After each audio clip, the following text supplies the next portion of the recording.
कभी ऐसा हुआ है कि किसी पर आंख बंद करके भरोसा किया हो और बाद में लगा हो कि अरे ये क्या हो गया।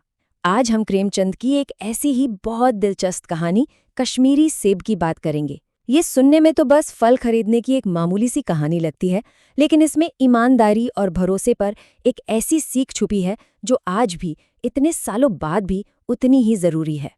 तो सीन कुछ ऐसा है कि कहानी के जो नरेटर हैं वो एक शाम बाजार में कुछ जरूरी चीजें खरीदने के लिए निकले हैं।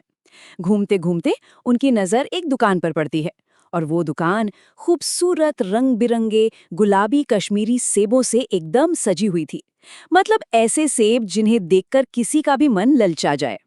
तो सवाल ये उठता है कि हमारे कथावाचक इन सेबों को खरीदने के लिए इतने उतावले क्यों थे? आखिर सेब में ऐसा क्या खास था? अब देखिए, वो एक ऐसा दौर था जब लोग सेहत को लेकर थोड़े जागरूक होने लगे थे। विटामिन्स और प्रोटीन्स जैसे शब्द चलन में आ गए थे। जो टमाटर पहले कोई पूछता नहीं था, वो अब खास माना जाने लगा था। और सेब, सेब की तो बात ही अलग थी। वो कहावत तो सबने सुनी ही होगी, an apple a day keeps the doctor away, यानी रोज एक सेब खाओ और डॉक्टर से दूर रहो।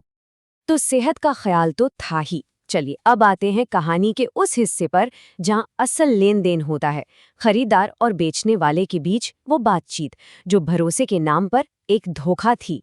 यहाँ दुकानदार की बातें सुनने लायक हैं। बड़े ही अपनेपन से और भरोसे के साथ वो कहता है, बाबूजी बड़े मज़ेदार सेब आए हैं, खास कश्मीर के, आप ले जाए, खाकर तबीयत खुश हो जाएगी। मतलब पूरी गारंटी दे रहा है। और कथावाचक ने दुकानदार की बातों पर पूरा भरोसा कर लिया। उन्होंने अपना रुमाल उसकी तरफ बढ़ा दिया और कहा कि भाई चुन चुन कर अच्छे सेब दे दो। ये एक तरह का इशारा था कि मुझे तुम्हारी ईमानदारी पर कोई शक नहीं है, मैं आंख बंद करके तुम पर भरोसा कर रहा हूं। तो साहब सेब खरीद लिए गए।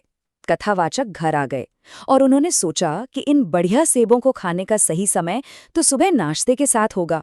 वो तो यही सोच रहे थे कि सुबह सुबह इन सेहत से भरे सेबों का आनंद लिया जाएगा, पर असल में उनका इंतजार कुछ और ही कर रहा था।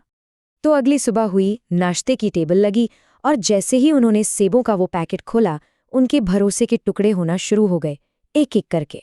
उन्होंने पहला सेब हाथ में उठाया और देखा कि वो एक तरफ से पूरा गल चुका है, सड़ गया है। उन्होंने सोचा चलो कोई नहीं, एक सेब खराब निकल सकता है।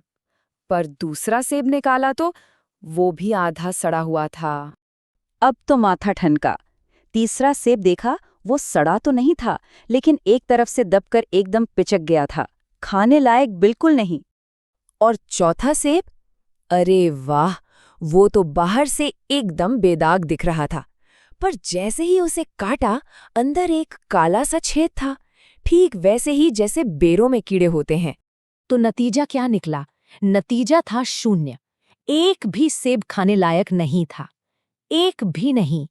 कथावाचक को जो निराशा हुई, वो सिर्फ खराब फलों की वजह से नहीं थी। मामला कहीं ज्यादा गहरा था। असल में उन्हें पैसों के नुकसान का उतना दुख नहीं हुआ जितना इस बात का हुआ कि समाज में ईमानदारी का स्तर कितना गिर गया है। जैसा कि वो खुद सोचते हैं, चार आने का गम न हुआ जितना समाज के इस चारित्रिक पतन का। ये धोखा सिर्फ एक ग्राहक के साथ नहीं हुआ था, ये भरोसा और इंसानियत के साथ हुआ था। और तभी उन्हें एक पुरानी घटना याद आती है। एक बार उन्होंने गलती से एक खोमचे वाले को 1 पैसे की जगह 98 दे दी थी और वो बेचारा ईमानदार आदमी उनके पीछे पीछे दौड़कर पैसे लौटाने आया था। कहाँ वो ईमानदारी और कहाँ ये आज की खुली बेईमानी।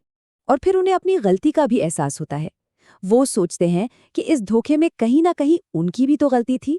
अगर वो आंख बंद करके भरोसा ना करते तो शायद दुकानदार को बेईमानी करने का ये मौका ही नहीं मिलता।